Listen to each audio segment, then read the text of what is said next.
Cek satu.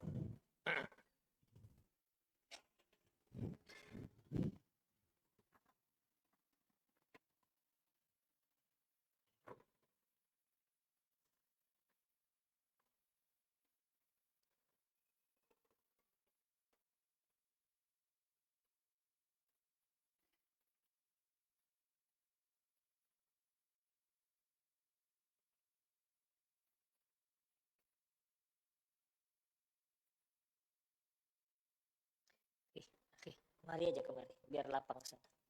Sambung aja, sambung nggak apa-apa. Biar lapang sana. Bismillah.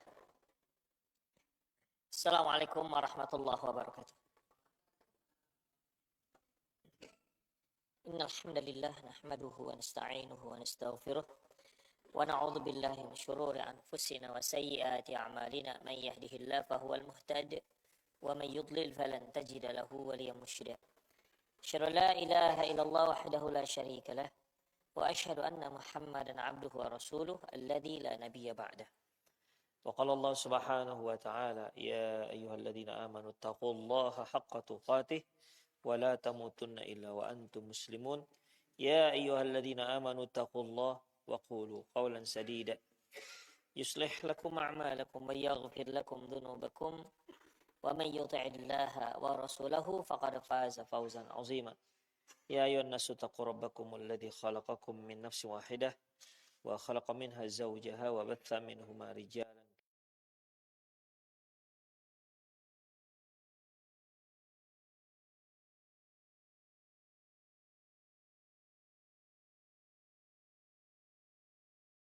sallallahu alaihi wasallam wa syarrul umur muhdatsatuha wa kullu muhdatsatin bid'ah wa kullu bid'atin dhalalah wa kullu dhalalatin finnar.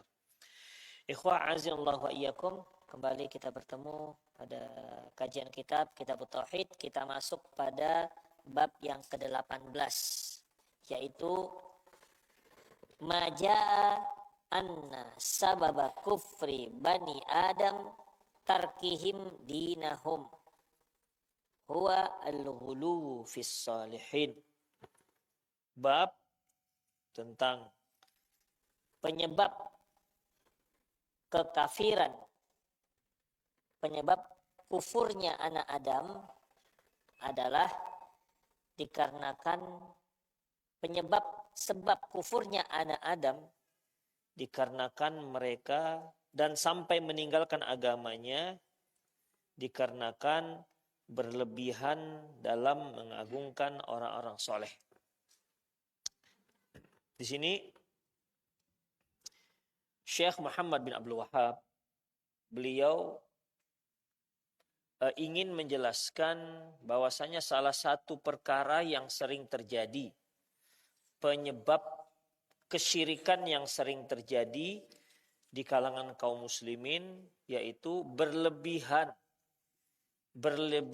mengagungkan, berlebihan dalam mencintai orang-orang yang soleh. Orang-orang yang soleh ini kalau kita di Indonesia mungkin dianggap sebagai Habib, atau mungkin dipanggil Gus, atau dipanggil Kiai, atau dipanggil seorang alim ulama, atau di Aceh dipanggil kecik, ya kan? Kecik, syekh, kiai, ya, orang-orang yang menjadi panutan, orang-orang yang biasanya sebagai tempat konsultan religi, orang-orang yang biasanya diminta doanya, dan orang-orang yang dianggap dekat dengan Allah Subhanahu wa ta'ala. Sehingga hal ini menyebabkan mereka kagum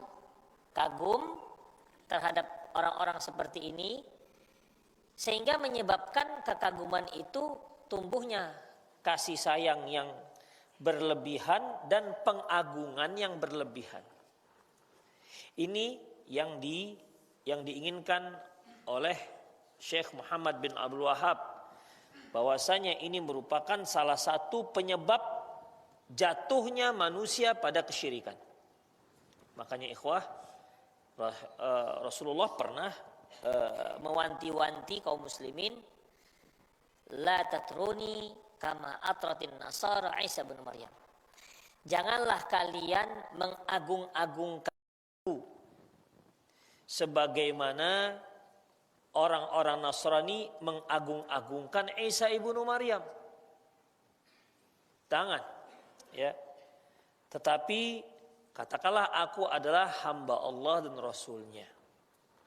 Menyayangi boleh, ya, mencintai boleh. Tetapi kalau cinta tersebut bisa menyamakan cinta kepada Allah, inilah yang menyebabkan kesyirikan. Kekaguman yang luar biasa, apalagi kalau di Indonesia ini dilihat gurunya ataupun syekhnya itu punya keistimewaan atau yang disebut dengan keramat, karomah. Ya, syekhnya bisa mengetahui apa pikiran orang yang datang ke dia, atau syekhnya bisa tiba-tiba menghilang, ya. Atau syekhnya itu sholat zuhur di Indonesia, sholat asar di Saudi, demikian. Padahal kalau dia sholat asar di Indonesia, di Saudi zuhur pun belum. Kan belum, ikhwah. Di Indonesia sholat asar jam berapa? Jam 4 lah, ikhwah. Di Saudi masih jam 12. Demikian, ikhwah, masih jam 12. Jam berapa ya? Jam 3, jam 1 ya, 1. Jam 12 ya. Jam 12. 1 ya, 1. Jam 12 ya. Jam 12. Zuhur belum masuk. Jadi kalau dia bilang zuhurnya di Indonesia, asarnya di Saudi, berarti ketika dia sampai Saudi masih sholat zuhur orang. Karena sholat zuhur.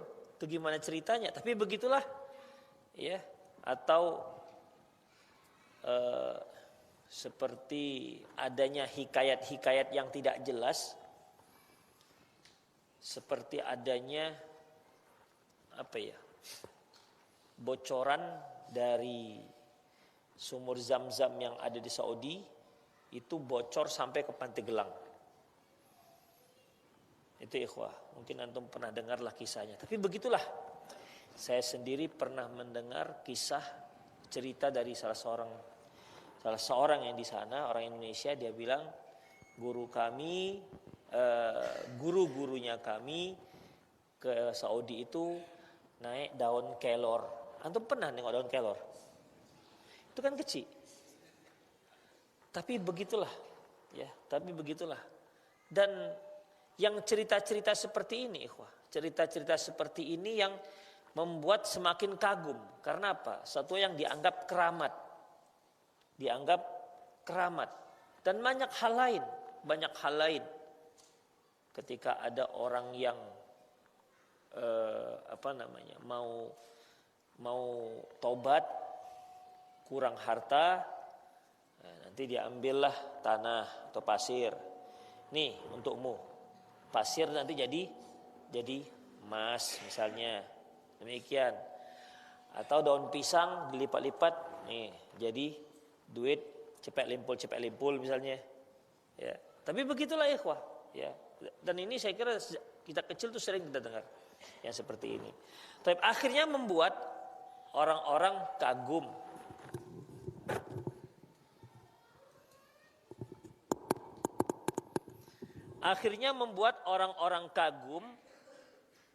Dan setelah dia meninggal, dia malah dijadikan sebagai tempat untuk berdoa dan seterusnya. Baik, mari kita lihat dalil pertama yang disebutkan oleh Syekh Muhammad bin Abdul Wahhab dalam kitabnya, yaitu firman Allah Subhanahu wa taala dalam surat An-Nisa ayat 171. Allah berfirman, "Ya ahlal kitab la taghlu fi dinikum wa la taqulu 'ala Allahi illal haqq." Wahai orang-orang ahlul kitab, janganlah kalian berlebih-lebihan dalam agama kalian. Wala taqulu 'ala Allahi illal haqq, janganlah kamu mengatakan tentang Allah kecuali yang benar. Di sini Allah menyebutkan wahai orang-orang ahlul kitab.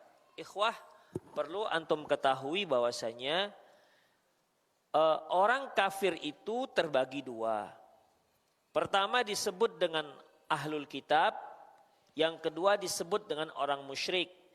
Ini disebutkan Allah Subhanahu wa taala dalam surah Al-Bayyinah. Lam yakunil ladzina kafaru min ahlil kitabi wal musyrikina munfakkina hatta ta'tiyahumul bayyinah. Tidaklah orang-orang kafir dari ahlul kitab dan orang-orang musyrik mereka meninggalkan agama mereka sampai datang kepada mereka keterangan yang jelas. Di sini Allah menyebutkan kafir ahlul kitab dan kafir musyrik. Dan di dalam Islam dua kelompok kafir ini memiliki hukum yang berbeda. Karena yang ahlul kitab ini dia tuh lebih dekat dengan Islam daripada orang musyrik. Musyrik ini sama sekali dia memang agama yang mereka buat-buat. Beda halnya dengan agama ahlul kitab, Yahudi dan Nasrani. Mereka inilah adalah agama yang memang dari Allah Subhanahu wa taala. Mereka ada kitab yang diturunkan oleh Allah Subhanahu wa taala. Seperti Nabi Musa yang pengikutnya disebut dengan Yahudi. Kemudian ada kitabnya kitab Taurat. Nabi Isa pengikutnya disebut dengan Nasrani. Dan dia ada kitab, namanya kitab Injil. Yang memang Allah yang turunkan. Nabi Musa dan Nabi Isa memang Allah yang mengutus. Tapi permasalahannya memang kedua agama ini itu berubah. Ya. Seiring dengan berjalannya waktu, agama ini dirubah oleh pendeta-pendeta mereka. Makanya kan kita dengar adanya perjanjian lama, perjanjian baru. Taurat juga begitu. Diganti-ganti, dirubah-rubah. Hanya Al-Quranlah satu-satunya kitab suci yang Allah turunkan yang belum berubah. Tidak akan berubah. Karena Allah katakan wa inna lahu lahafidhun. Kami tetap akan menjaga keautentikan Al-Quran. Makanya banyak para penghafal Al-Quran. Kalau ada orang yang berani merubah satu baris yang tadinya A menjadi I, itu langsung ketahuan. Karena banyaknya para penghafal Al-Quran. Yang hilang itu ikhwah nanti pengamalannya, pemahamannya. Tapi huruf-huruf Al-Qurannya itu Allah Subhanahu wa taala jaga nanti sampai hari akhirat tidak akan terjadi perubahan. Itu ikhwah. Ya, tidak akan terjadi perubahan. Beda halnya dengan Taurat dan Injil yang memang sudah terjadi perubahan-perubahan dan memang sengaja mereka rubah-rubah. Ya, memang sengaja mereka rubah-rubah. Ikhwah rahimallahu wa iyyakum. Namun begitupun mereka tetap dikatakan kelompok ahlul kitab. Ya, kelompok ahlul kitab. Loh, kenapa dikatakan ahlul kitab? Bukankah mereka itu telah berbuat syirik? Ya kan mereka mengatakan Nabi Isa itu anak Allah. Ini kan sebuah kesyirikan. Ikhwah, sebenarnya sama seperti orang-orang Islam. Kan dari zaman Rasulullah sampai sekarang kan ada terjadi perubahan-perubahan yang dilakukan oleh sebagian kaum muslimin. Hanya memang ada orang-orang, ada kelompok-kelompok yang kata Rasulullah SAW mengatakan la tazalu ta'ifatum min hadhil ummah zahirina 'anil haq, bahwasanya akan senantiasa ada satu kelompok dari umatku yang memang menegakkan, mempertahankan kebenaran, zahirin al-haq, la yadurruhum man khazalahum. Mereka ini disepelekan orang, dihina orang, enggak ada bergeming. Mereka tidak akan bergeming. Hatta ya'ti Allah, sampai datang hatta ya'ti amrullah, sampai datang hari kiamat. Jadi kelompoknya tetap ada. Beda halnya dengan Yahudi dan Nasrani, tidak ada kelompok seperti ini. Jadi di dalam Islam itu ada memang perubahan-perubahan. Ya buktinya ketika Syekh Muhammad bin Abdul Wahab menuliskan buku ini kan berarti sudah terjadi perubahan, kesyirikan banyak terjadi. Ya, banyak terjadi. Antum kalau lihat misalnya kuburan Baqi Kuburan Baqi tahun 1950-an. Coba cari, tengok di Google. Itu banyak kuburan-kuburan diagungkan, kuburan-kuburan yang dibuat kubah. Beda dengan sekarang. Demikian ikhwah rahimanallah. Apalagi kalau antum tengok di Turki Masya Allah, la haula wala quwwata illa billah. Itu dia, ya. Itu kuburan yang di dalam masjid, kuburan yang mengelilingi masjid, itu satu hal yang biasa. Itu kuburan-kuburan tua. Kuburan Abu Ayyub Al-Ansari juga di samping masjid. Itu ikhwah. Dan banyak orang lebih banyak ke kuburannya Abu Ayyub Al-Ansari ketimbang ke masjidnya. Tapi begitulah ikhwah. Ya, terjadi perubahan dalam agama Islam. Tapi kan mereka tetap dikatakan muslim selama tidak kufur. Tapi karena muslim namanya. Itu ikhwah rahimanallah wa iyyakum. Kebid'ahan banyak, sama seperti Yahudi, Nasrani itu bid'ah. Bahkan ikhwah di trompet. Trompet ini kan biasa ditiup di malam tahun baru. Ya kan? Tahun baru. Dalam agama Nasrani enggak ada trompet sebenarnya. Mereka adanya lonceng. Jadi itu bid'ahnya Nasrani yang mereka ambil dari Yahudi. Itu dia, yang mereka ambil dari Yahudi. Itulah ikhwah. Baik. Jadi dalam masalah ini yang dipanggil adalah ahlul kitab. Bukan yang dipanggil orang musyrik. Walaupun orang musyrik juga punya permasalahan yang sama dengan ahlul kitab. Di mana mereka menyembah berhala gara-gara apa ikhwah? Gara-gara kagum mereka dengan orang soleh juga. Mungkin antum masih ingat ketika kita membahas tentang Lata. Lata itu kan orang baik. Lata yalutu artinya dia yang memang menumbuk gandum, dialah yang menjamu semua orang-orang yang datang ke Mekah untuk berhaji. Dia yang menjamu gratis tanpa dibeli. Jadi sangat terkenal dengan kenermawanannya. Lama-kelamaan dia meninggal, kemudian dibuatkan patungnya itu dinamakan Lata. Akhirnya dia pun disembah. Awalnya memang dibuat bukan untuk disembah, hanya untuk membuat kenangan jasa-jasa si Lata ini. Ya, tapi mereka kan tergolong pada orang musyrik. Ya. Kenapa ikhwah rahimanallah wa iyyakum? Ya dia sangat jauh dengan yang namanya ahlul kitab. Makanya Allah Subhanahu wa taala memanggil ya ahlul kitab. Apakah orang-orang musyrik Mekah tahu dengan nama Allah? Ikhwah? Tahu. Di Mekah itu asalnya agama apa? Agama Nabi Ibrahim alaihissalam. Kan penduduk pertama di Mekah siapa? Ismail dan ibunya. Siapa ibunya? Hajar apa Sarah? Hajar.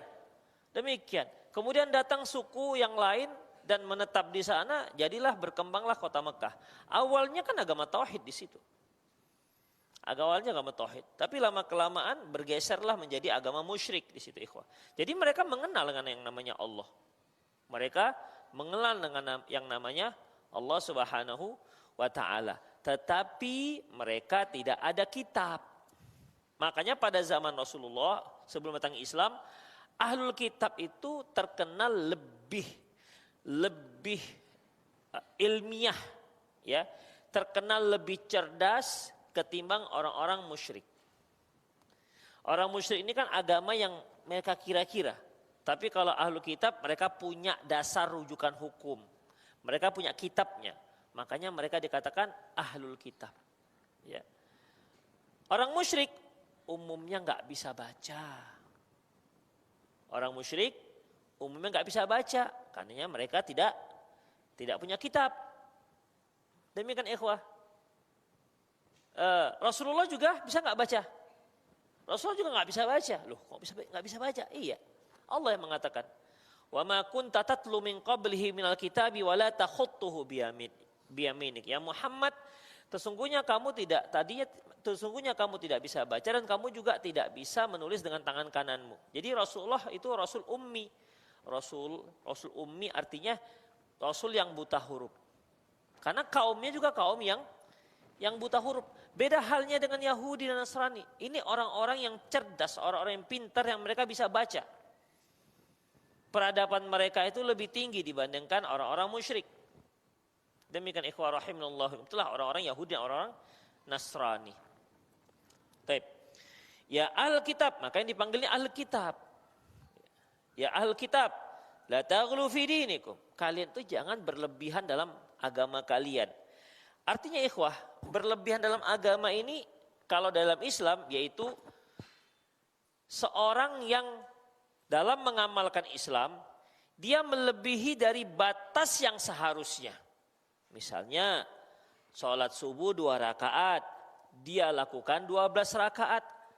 Kan hanya tambah 1 bilangan di belakang angka 2. Hanya 1 kan, nggak banyak-banyak tambahnya. Tapi tambah angka 1 jadi 12.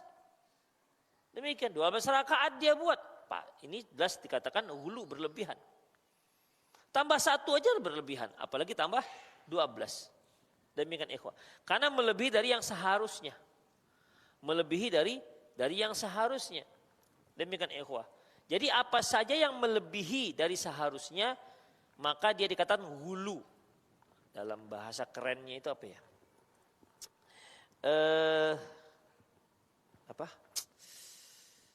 Berlebihan dia. Militan ya, bukan militan. Ekstrim. Ya. Ekstrim. Ekstrim itu melebihi dari yang seharusnya. Itu dia, melebihi seharusnya.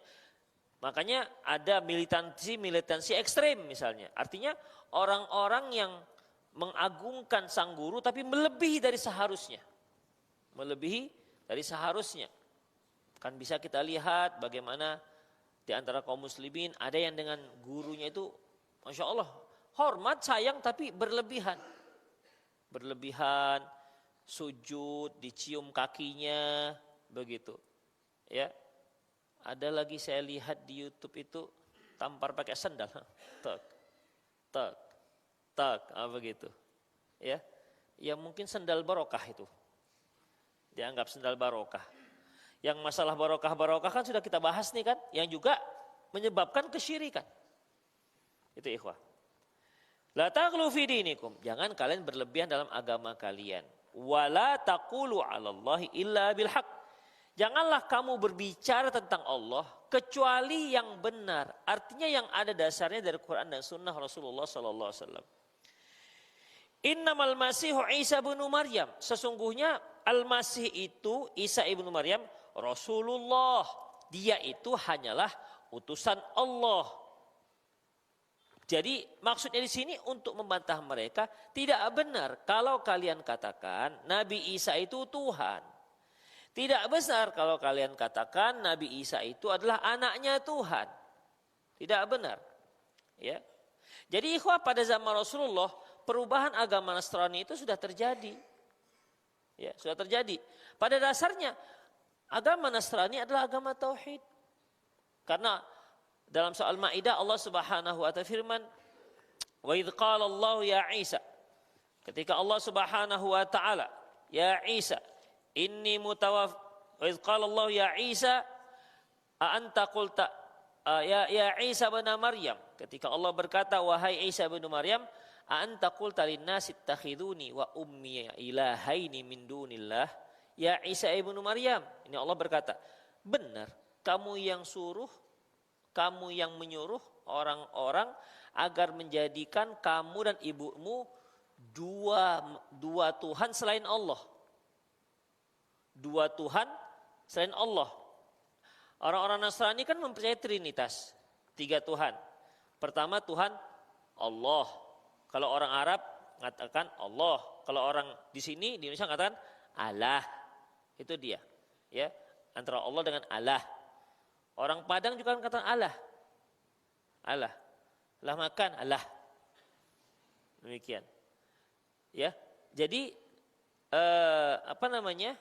itu satu. Kemudian Tuhan Ibu. Siapa berarti ini? Maryam alaihissalam. Kemudian ada anak. Dia adalah Nabi Isa alaihissalam. Makanya ini dikatakan 3. Ya, 3. Dan berarti ikhwah ketika Allah Subhanahu wa taala sebutkan dalam Al-Qur'an seperti itu, berarti pada zaman Rasulullah itu orang-orang Nasrani sudah seperti itu, sudah berubah agamanya. Ya, sudah berubah agamanya, tidak sama seperti agama yang tidak sama seperti agama yang dibawa oleh Nabi Isa alaihissalam sebelumnya. Ya. Kemudian apa jawab Nabi Isa? Kata Nabi Isa alaihissalam, qala subhanaka ma yakunu li an aqula ma laysa li bihaq. Kata Nabi Isa, subhanallah, maha suci engkau. Aku tidak mengatakan, tidaklah mungkin aku mengatakan kecuali yang benar. Artinya apa yang diperintahkan oleh Allah Subhanahu wa taala. Nabi Isa dalam masalah ini mengingkari, dia tidak pernah menyuruh orang-orang untuk menyembah dia dan menyembah ibunya Maryam. Baik. Innamal Masih Isa bin Maryam. Sesungguhnya Al-Masih Isa bin Maryam Rasulullah. Dia adalah utusan Allah. Wa kalimatuhu alqaha ila Maryam wa ruhum min. Dan sesungguhnya itu adalah kalimat-kalimat yang disampaikan kepada Maryam dan tiupan ruh darinya. Artinya kalimat ini ikhwah yang disampaikan kepada Maryam itu kalimat kun fayakun. Allah Subhanahu wa taala jadikan Nabi Isa dalam perutnya Maryam. Padahal tidak ada seorang pun yang menyentuhnya. Oleh karena itu ketika Maryam alaihissalam berada di mihrabnya, maka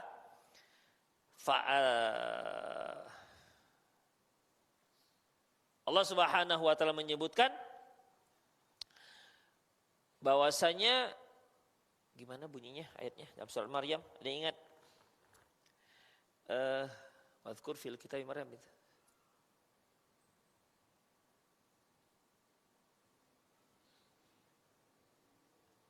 Allahu Akbar. La haula wala quwwata illa billah.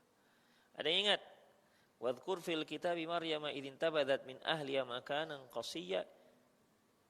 Terus fattakhadhat min dunihim hijaban fa'arsalna ilaiha ruhana fatamatsala laha basyaran sawiyya. Dan kami kirimlah ruh kami kepada Maryam.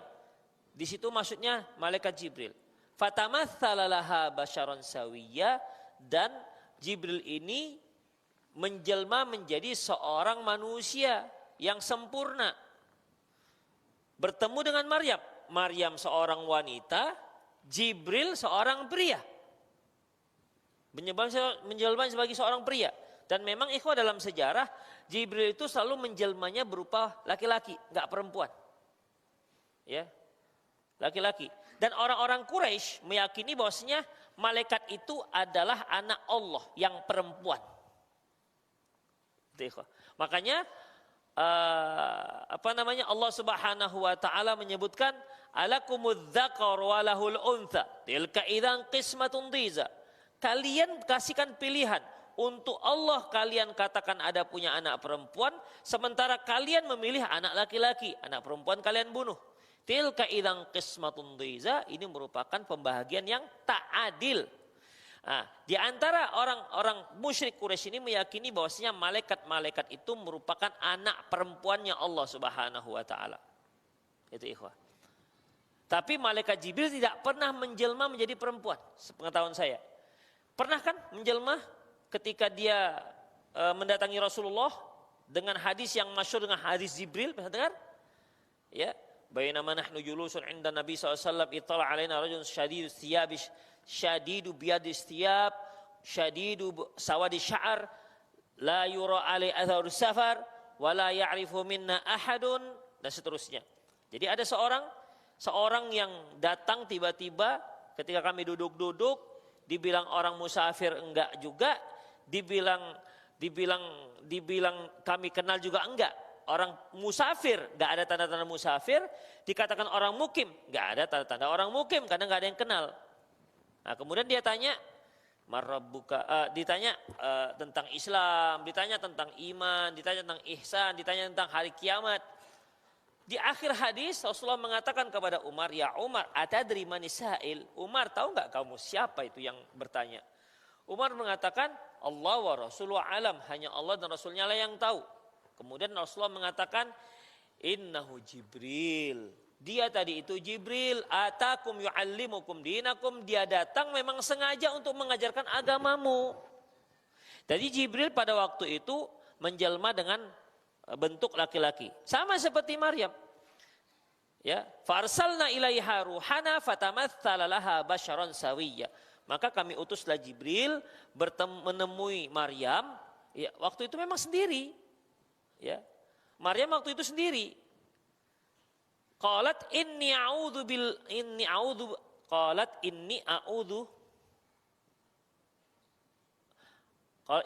billahi minka ya. Qalat inni a'udzu birrahmani minka. Aku berlindung pada Allah minka. Minka. Ka ini kan untuk laki-laki. Kalau laki-laki apa? Minki. Ya kan? Minka. Berarti waktu itu Jibril menjelma menjadi laki-laki, bukan perempuan. Demikian ikhwah, rahimanallahu wa iyyakum. Makanya a'udzu birrahmani minka in kunta taqiyya, in kunta. Apabila kamu memang seorang yang bertakwa. Kemudian Jibril pun menceritakan tentang, memberikan berita tentang bahwasanya dia akan hamil. Makanya ta'ajublah Maryam alaihissalam. Ta'ajubnya kenapa? Kok bisa? Aku itu bukan orang-orang. Qalat anna li gulamu walam yamsasni bashar. Dari mana aku punya anak? Aku tak pernah disentuh oleh laki-laki. Makanya ikhwah, dalam Al-Quran kalimat sentuh, kalau disebutkan laki-laki menyentuh perempuan, itu bukan hanya pegang. Tapi maksudnya lebih jauh, apa itu? Hubungan intim.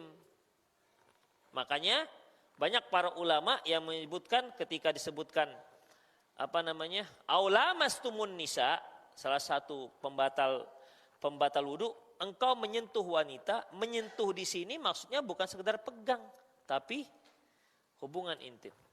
Itu ikhwah, termasuk ini. Ya, termasuk ini.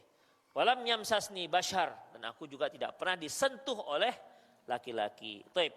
Itulah ikhwah Isa bin Maryam. Akhirnya dia pun hamil, kemudian dia datang dan seterusnya. Itulah di kandungannya adalah Nabi Isa alaihissalam dan dia pun lahir.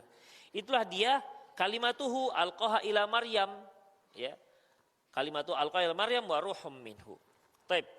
Kemudian ikhwah rahimanallahu wa iyyakum. Di sini ikhwah, ketika Allah mengatakan, janganlah wahai ahlu kitab, janganlah engkau berlebihan dalam agama kalian. Yang dimaksud berlebihan dalam agama kalian adalah menyatakan Nabi Isa itu sebagai Tuhan. Itu yang dimaksud. Ya, itu yang dimaksud. Demikian juga karena ahlu kitab itu juga Yahudi, maka ini juga sebagai peringatan bagi orang-orang Yahudi. Karena orang Yahudi dan orang Nasrani punya keyakinan yang sama. Hanya orangnya beda. Kalau orang Nasrani meyakini anak Allah itu adalah Nabi Isa, kalau orang Yahudi meyakini anak Allah itu apa? Uzair. Demikian. Wa qalatil Yahud Uzairu bunullah. Wa qalatin Nasara al-Masih bunullah. Orang Yahudi mengatakan Uzair anaknya Allah. Orang al-Masih, ya, orang Nasrani mengatakan al-Masih adanya anak Allah. Itulah ikhwah rahimani Allah wa iyyakum. Ya, jadi dalam masalah ini ikhwah, inilah yang akhirnya jejak-jejak inilah yang akhirnya diikuti, disadari atau tidak disadari oleh kaum muslimin. Ya. Kan akhirnya orang yang mereka kagumi, orang yang mereka sayangi, orang yang paling mereka hormati, akhirnya dengan bisikan setan mereka meyakini dia sebagai anaknya Allah Subhanahu wa taala. Itu karena kekaguman mereka. Ya. Karena kekaguman mereka. Makanya ikhwah, mana lebih kalau antum sering-sering dengar lebih banyak disebut Allahnya atau Allahnya, atau disebut Maryamnya, atau yang disebut Yesusnya? Nah, Yesusnya kan lebih disebut kan? Taib. Di dalam Islam juga seperti itu ikhwah. Ya. Dalam Islam juga seperti itu. Ya. Selalu yang disebut itu adalah Rasulullah Sallallahu Alaihi Wasallam, melebihi dari semuanya. Ya, Rasulullah SAW menyuruh kita untuk berzikir. Ya, zikir, banyak kan zikir-zikir.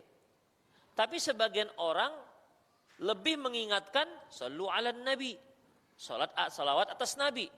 Seolah tidak ada zikir-zikir yang lain selain salawat atas Nabi SAW. Padahal di situ ada takbir, di situ ada tahmid, di situ ada tahlil. Demikian ikhwah, bukan salawat semua isinya, zikir kita. Bukan berarti nggak boleh salawat, silahkan. Terutama kalau hari Jumat perbanyak. Tapi ada porsinya masing-masing. Demikian, ada porsinya masing-masing. Demikian ikhwah, rahimanallah wa iyyakum. Makanya Rasulullah juga mengatakan, la tattabi'anna sunanal ladzina min qablikum shibran bi shibrin, zira'an bi zira'in, hatta law dakhalu hujrat dabbil dakhaltumuh.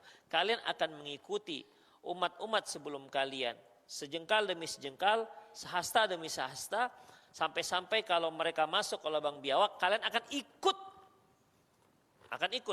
Makanya kita lihat jejak-jejak orang-orang Nasrani dan orang-orang Yahudi itu banyak diikuti dalam agama Islam, hanya dalam versi agama Islam ikhwah rahimani Allah wa iyyakum.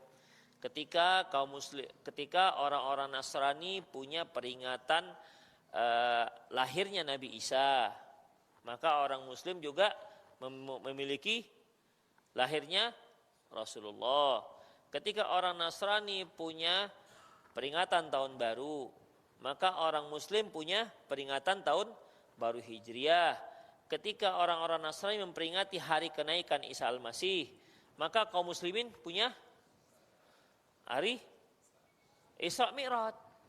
Demikian ikhwah. Jadi mirip-mirip saja. Ya. Padahal memperingati Maulid, memperingati Isra Mi'raj, memperingati apalagi tadi tahun baru itu tidak ada pada zaman Rasulullah, zaman sahabat juga nggak ada. Zaman imam yang 4 juga tidak ada. Zaman imam yang 4. Kalau memang itu merupakan komitmen orang-orang Indonesia menyatakan bahwasanya berpegang dengan salah satu daripada mazhab atau mazhab Syafi'i, cobalah dikeluarkan. Ada nggak fatwa Imam Syafi'i? Tapi ingat ya, memang fatwa Imam Syafi'i bukan ulama-ulama yang bermazhab Syafi'i. Karena kalau ulama-ulama bermazhab Syafi'i itu bisa dari sampai sekarang juga bisa dikatakan Syafi'i. Jadi maksud kita itu adalah yang memang fatwa Imam Syafi'i.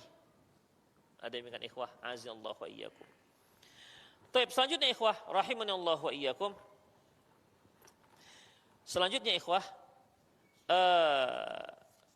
ayat tadi itu ikhwah yang kita baca, ya ahlul kitab la taghlu fi dinikum wa la taqulu 'ala Allahi illal haq. Wahai ahlul kitab, janganlah kamu berlebihan dalam agama kalian dan janganlah kalian mengatakan kecuali yang benar. Ma innamal masih Isa bin Maryam, sesungguhnya Al-Masih Isa bin Maryam itu adalah Rasulullah. Beliau ada utusan Allah, wa kalimatuhu alqaha ila Maryam wa ruhum min, dan kalimat-kalimatnya yang disampaikannya kepada Maryam dan dengan tiupan roh darinya. Wa aminu billahi wa rasulih, berimanlah kamu kepada Allah dan Rasulnya. Wa la taqulu thalathah, jangan kalian katakan, ini ditujukan kepada orang Nasrani, jangan kalian katakan 3. Maksudnya jangan kalian katakan Tuhan itu 3. Jadi Trinitas itu sudah dikenal pada zaman Rasulullah Sallallahu Alaihi Wasallam. Orang-orang Nasrani punya keyakinan Trinitas itu sudah dikenal pada zaman Rasulullah SAW. Sampai disebutkan dalam Al-Quran, wala taqulu salasa, berarti kan memang sudah ada, bukan belakangan. Karena sebagian orang ikhwan mengatakan bahwasanya itu Alkitab itu orang-orang Nasrani dan Yahudi yang dahulu, kata mereka. Sebelum adanya perubahan kitab suci, kita katakan itu keliru. Ya. Bahkan Al-Quran ini turun, itu sudah terjadi perubahan pada Taurat dan Injil. Demikian. Buktinya disebutkan dalam Al-Quran. Wala taqulu thalatha. Jangan kalian katakan Tuhan itu 3. Berarti kan sudah ada perubahan. Tapi demikian pun Allah namakan apa mereka? Tetap ahlul kitab. Demikian ikhwah. Tetap ahlul kitab. Seperti yang pernah kita singgung bahwasanya kalau dia Yahudi dan Nasrani, kalau dia menyembelih hewan dengan baca bismillah, maka halal, silahkan dimakan. Tapi kalau orang selain Yahudi dan Nasrani menyembelih hewan, bismillah katanya tetap nggak boleh. Ya, tidak boleh kita makan. Walaupun dia sebutkan Bismillah. Jadi sembelihan orang musyrik atau sembelihan orang yang bukan Yahudi dan Nasrani itu walaupun secara mutlak tidak dibolehkan, tidak halal dimakan. Tapi kalau orang Yahudi dan Nasrani kalau dia katakan Bismillah bacanya, maka sah. Tapi ingat ikhwah ya, sembelihannya sah. Daging sembelihannya sah. Kita nggak bicara sudah dimasak. Beda lagi kalau sudah dimasak. Disembelihnya sah, oke? Bismillah katanya, oke. Dia yang masak, gimana? Begitu dapat kita sopnya belemak gitu. Gimana?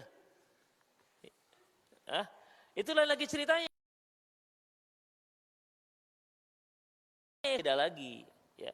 Karena dalam masalah menggunakan bejana saja sudah ada larangan dari Rasulullah Sallallahu Alaihi Wasallam. Ada para sahabat ketika mereka melintasi di sebuah kampung, mereka ternyata kampung itu kampung Ahlul Kitab. Mereka bertanya kepada Rasulullah, ya Rasulullah, inna bi ardi qaumin Ahlul Kitab. Kami itu berada di kampungnya Ahlul Kitab.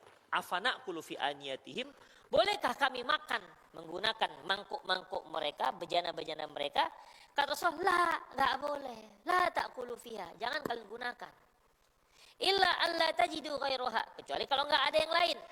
Jadi gimana? Kalau enggak ada yang lain, faghsiluha summa kulu fiha. Kalian cuci bersih-bersih, kemudian silahkan kalian gunakan. Jadi itu alternatif terakhir. Jadi kalau tidak ada mangkuk-mangkuk yang kalian pakai, tidak ada, yang ada hanya mangkuk mereka, silahkan pakai. Tapi ingat, dicuci bersih-bersih terlebih dahulu. Dan ingat, Rasulullah tidak ada menyuruh untuk disamak sampai 7 kali. Sebagaimana ketika anjing meminum air dalam sebuah bejana. Nah disebutkan, kan kalau anjing menjilat bejana, Rasulullah mengatakan, idza walagha qalbu fi ina'i ahadikum falyaghsilhu sab'a marrat ulahunna biturab. Apabila ada anjing menjilat bejana kalian, maka cucilah dia 7 kali, salah satunya dengan tanah. Salah satunya dengan tanah. Itu ikhwah. Jadi dalam masalah mencuci bejana-bejana orang-orang Ahlul Kitab, itu enggak disebutkan harus disamak. Loh, mana tahu dia pernah masak tomok lomok, rica-rica. Gimana? Ya kita katakan, ya cuci saja cukup. Yang penting bersih. Demikian ikhwah. Karena kan sebahagian ada yang mengkiaskan antara jilatan anjing dengan jilatan babi. Itu ikhwah. Babi punya lidah. Babi punya lidah. Siapa yang pernah mengamati babi? Ada? Enggak ada lidahnya? Ada? Betul, menurut antumnya bisa tebak-tebak antum. Gitu ya. Oke. Ya, mana tahu dia lagi minum di bejana antum minum. Apakah dia harus disamak juga bagikan anjing? Allahu a'lam bishawab ikhwah. Dahulu itu babi ada, tapi Rasulullah hanya menyebutkan anjing. Tapi sepengetahuan saya Imam An-Nawawi mengkiaskan antara jilatan anjing dengan jilatan babi. Dan memang kan anjing itu menjilat. Ya. Anjing itu dia menjilat. Tapi babi dia enggak jilat, nyerodok mungkin ya. Itu ikhwah. Jadi Allahu a'lam bishawab. Tapi namun intinya bejana-bejananya itu tidak harus disamak. Misalnya kalau antum digigit anjing misalnya. Kalau antum digigit anjing, lagi jalan, datang anjing dari rumah, entah kenapa dia entah terbau tulang, kita nggak tahu lah gitu kan. Keluar digigitnya antum, shot.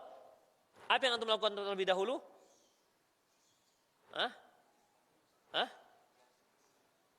Iya ke puskesmas dulu, suntiklah anti tetanus, anti rabies, nah baru kemudian dicuci.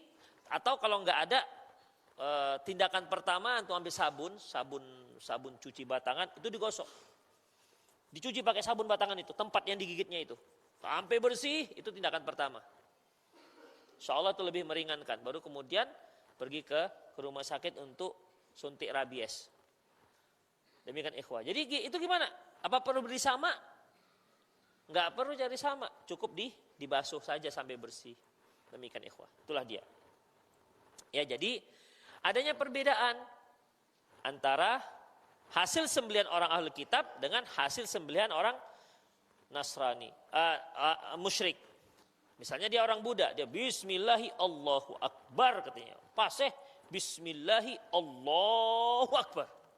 Pakai gini dia, Allahu Akbar. Misalnya begitu kan. Tetap nggak boleh. Tapi kalau orang Nasrani dan Yahudi, boleh. Demikian. Sama dengan wanitanya. Orang Muslim nggak boleh menikah dengan orang musyrik. Dan orang Buddha, Hindu, Konghucu dan lain-lain nggak boleh. Ya, nggak sah pernikahannya.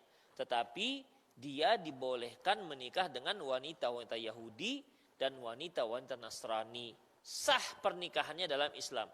Ingat, sah. Bukan anjuran. Ingat, bukan anjuran. Karena apa?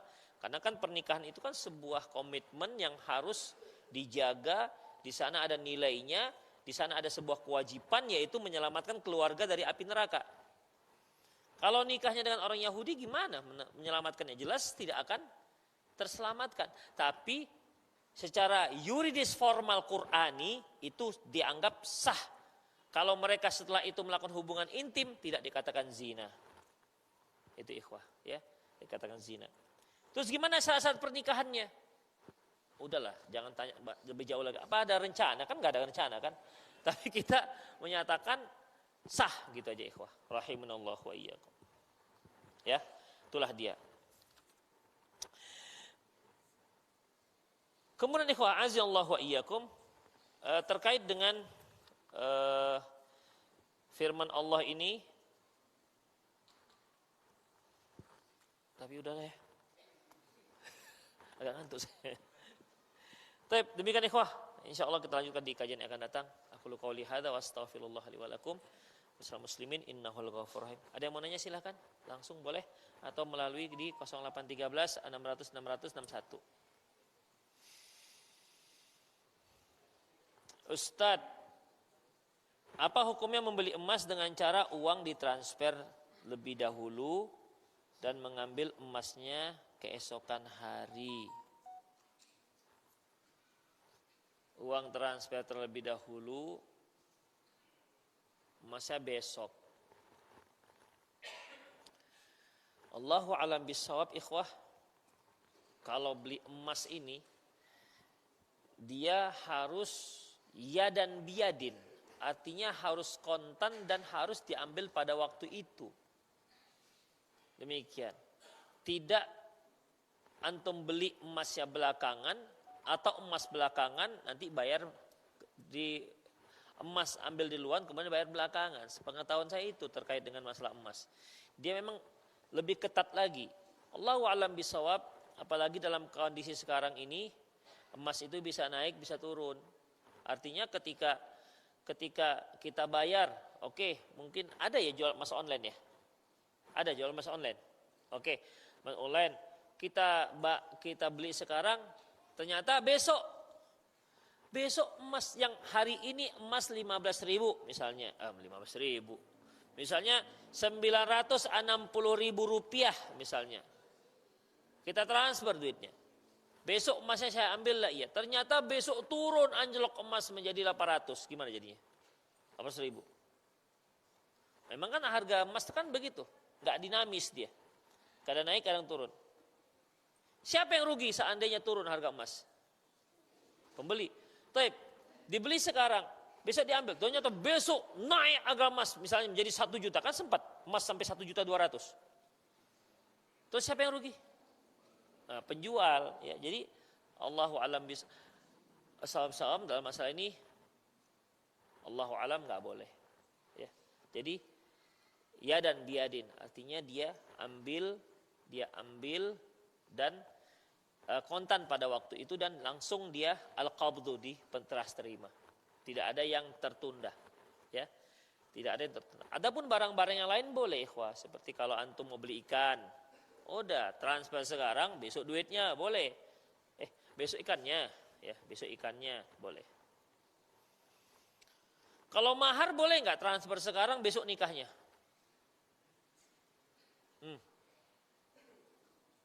Boleh nggak? Transfernya sekarang, berapa maharnya misalnya? Udahlah, 30 mayam aja bang, cuma 30 mayam. Dia lupa kalinya berapa.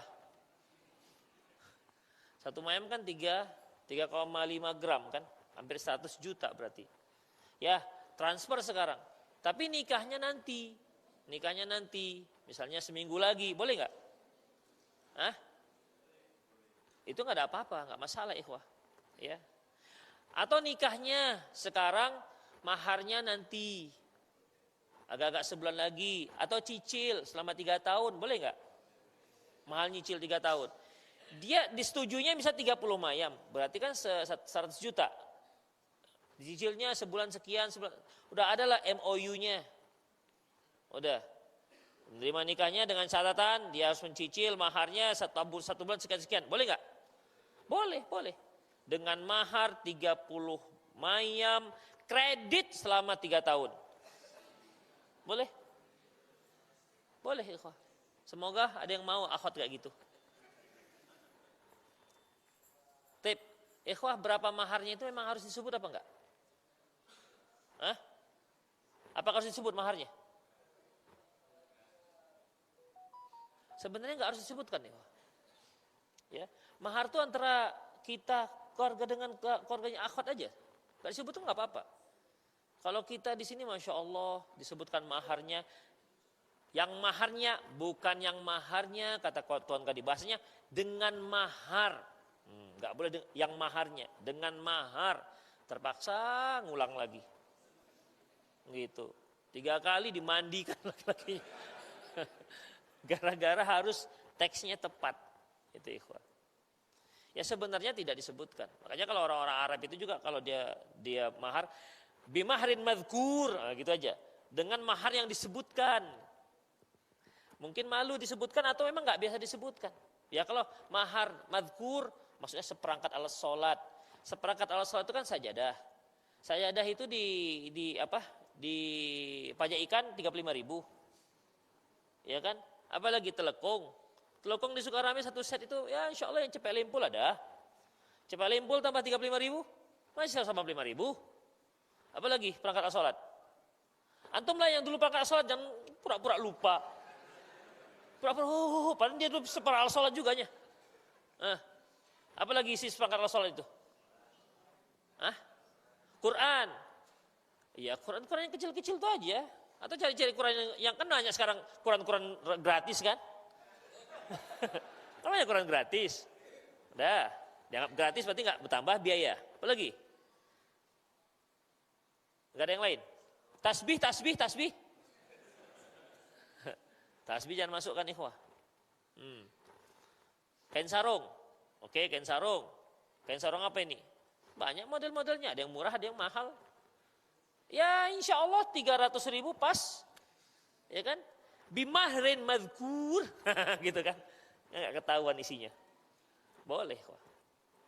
Jadi dalam masalah ini, Allahu alam, ya dibolehkan. Ustaz, bolehkah mengawali majelis ilmu dengan baca Al-Fatihah sebagaimana kaum muslimin membolehkan karena kan hadis tentang 2 surat Al-Fatihah. Ikhwah, sebenarnya memulai majelis dengan membaca Al-Quran itu boleh, nggak ada masalah. Dan tidak harus Al-Fatihah. Ya. Kan biasa kan dulu juga kalau buat majelis gitu kan, pengajian biasanya didahului dengan membaca Quran dulu kan, sebelum adanya ceramah. Untuk acara pertama yaitu pembukaan dengan protokol saya sendiri kan, begitu biasanya kan, dengan saya sendiri. Kemudian acara kedua yaitu pembacaan kitab suci Al-Quranul Karim dengan fulan, dengan sari tilawah fulanah. Itu biasanya gitu. Kalau yang baca laki-laki, yang sari tilawahnya perempuan. Kan gitu kan? Dengan nama Allah yang Maha Pengasih. Nah itu biasanya. Kemudian setelah itu baru kajian. Ya, apakah itu dibolehkan? Boleh, nggak ada masalah. Boleh. Tapi ingat, itu bukan berarti disunahkan.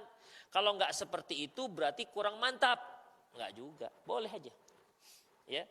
Dan di beberapa daurah kita para asatid juga melakukan itu. Dan saya kira di Saudi juga hampir melakukan itu. Jadi bukan harus Al-Fatihah.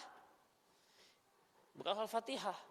Ya. Baca surat yang apa saja, terutama yang ada kaitannya lah yang akan pembahasan. Misalnya kita bahas masalah apa? Masalah masalah serunya pernikahan misalnya begitu kan.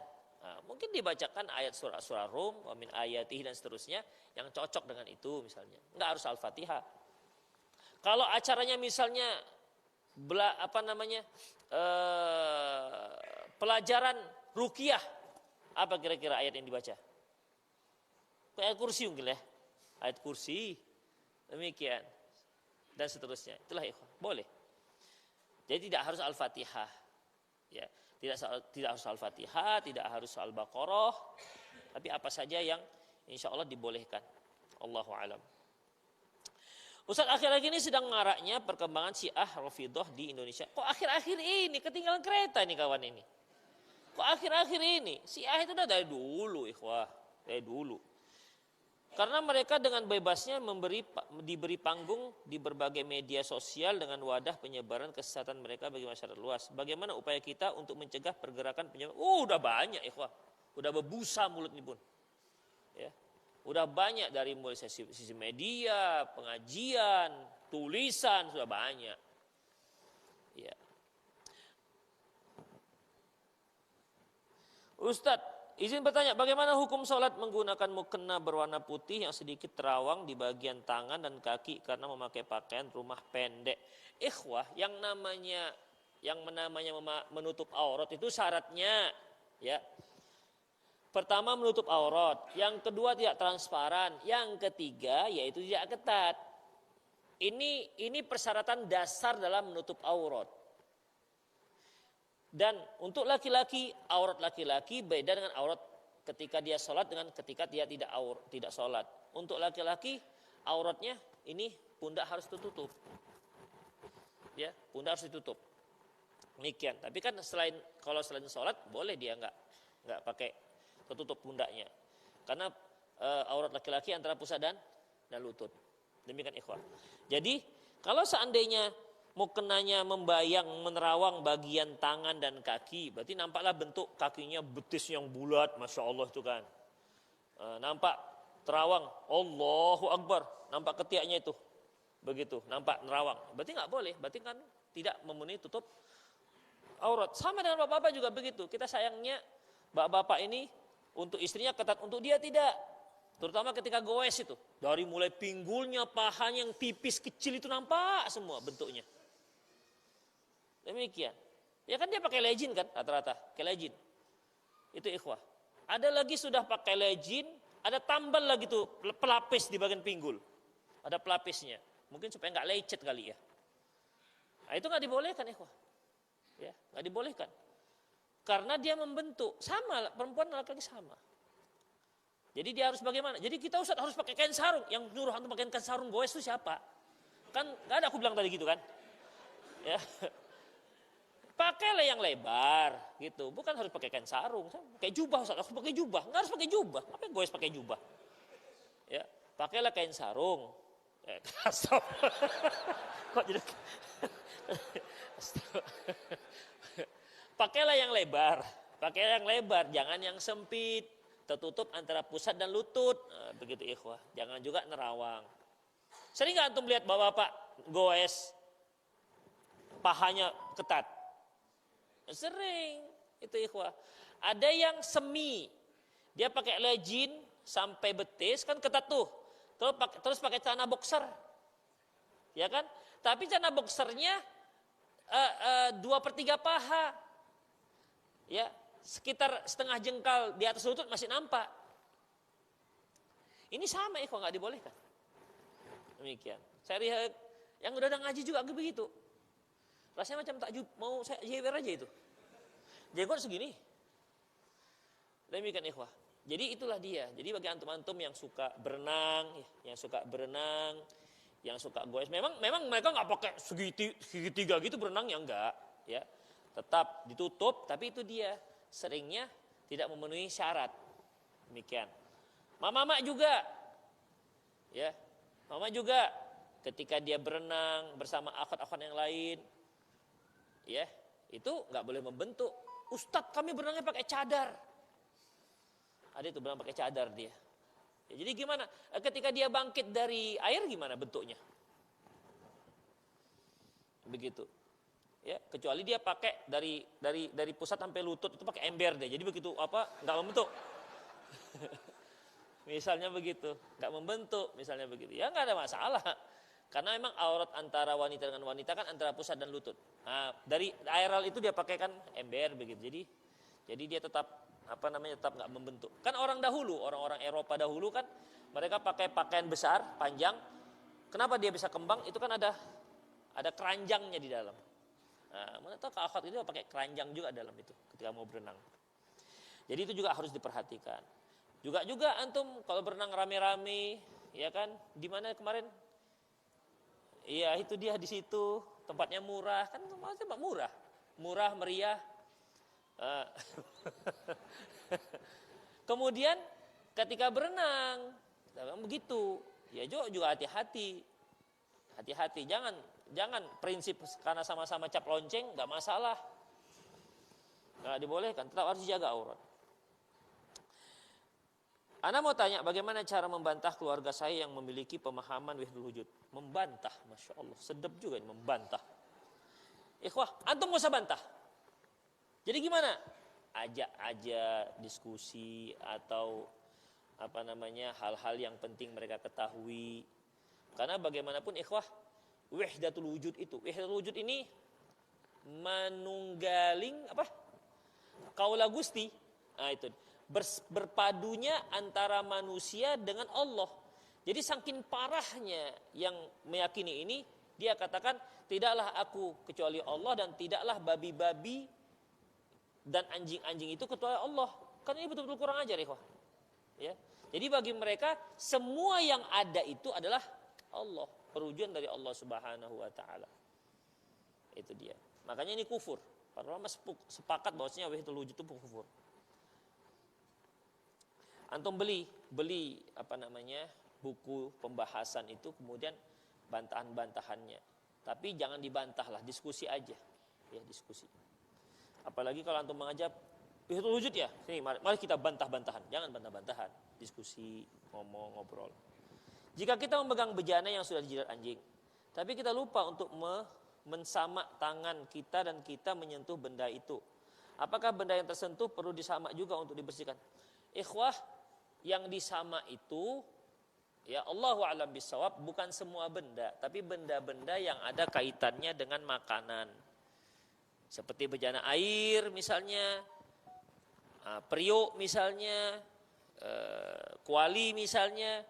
Tapi kalau tangan antum dijilat anjing, atau mungkin antum melihat ada anjing lapar gitu kan, antum ambil taruhkan, gak ada tempat, pakai tangan antum dijilatnya tangan antum misalnya kan, itu gimana? Itu dicuci aja pakai sabun gitu, pakai sabun.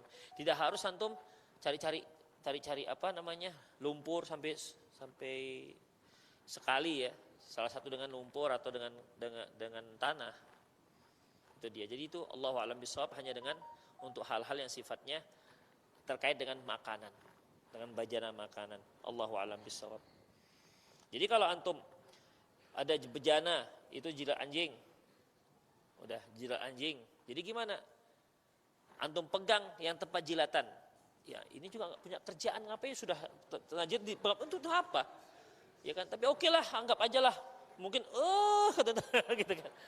Begitu kan. Jadi ya udahlah. Jadi gimana? Ya udah itu disamak, yang ada pun tangan dicuci aja dengan bersih.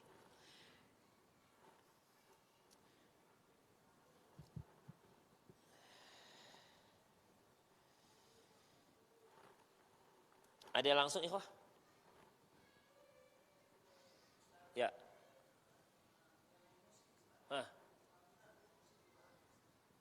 Apakah benar musik Arab? Of course. Ikhwah, Rasulullah sallallahu alaihi wasallam mengatakan bahwasanya saya kunu min ummati, umatku nanti akan muncul umatku yastahillunal harir wal hur, yang akan menghalalkan harir yaitu sutra dan hur. Hur itu artinya seorang yang merdeka. Maksudnya adalah menghalalkan perzinahan. Wal wal khamar wal ma'azib. Juga menghalalkan khamar dan juga alat-alat musik. Itu dia, khamar dan alat musik. Jadi kalau kalau Rasulullah mengatakan mereka akan menghalalkan, berarti hukum asalnya haram. Hadis ini diriwayatkan oleh Imam Muslim. Memang ada Ibnu Hazm rahimahullah mengatakan hadis ini hadis munqati, hadisnya hadis terputus. Tapi sebenarnya hadisnya adalah hadis yang apa namanya? Hadis yang muttasil, hadisnya tersambung. Ya. Dan memang yang diriwayatkan oleh Ibnu Hazm itu rahimahullah itu yang terputus, hadis yang munqati. Bukhari menyebutkan dengan cara tersambung. Jadi memang haram. Ya. Dan itu ikhwah sudah sepakat para ulama. Sudah sepakat para ulama, imam yang 4, hanya salah satu penyebab mengapa ini menjadi buram, karena hadis ini itu tak tersebar di tengah masyarakat. Ya kan? Saya yakin semua kita itu memang diawali dengan sukanya musik. Semua kita. Kenapa? Di Indonesia itu memang enggak dengar. Tidak mendengar kok, ada musik. Jadi kedengarannya itu kok baru sekarang-sekarang ini, sebelumnya itu kemana tuh hadis? Kemana tuh hadis sebelumnya? Toh ada, Imam Bukhari ada, di Indonesia ada, udah diterjemah. Ya. Saya udah lama membaca Sahih Bukhari yang sudah terjemah itu ada. Sahih Muslim sudah terjemah. Riyadhus Shalihin sudah diterjemah. Ada.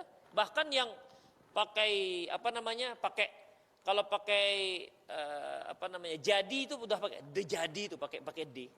De jadi kan dulu kan pakai jadi kan de jadi.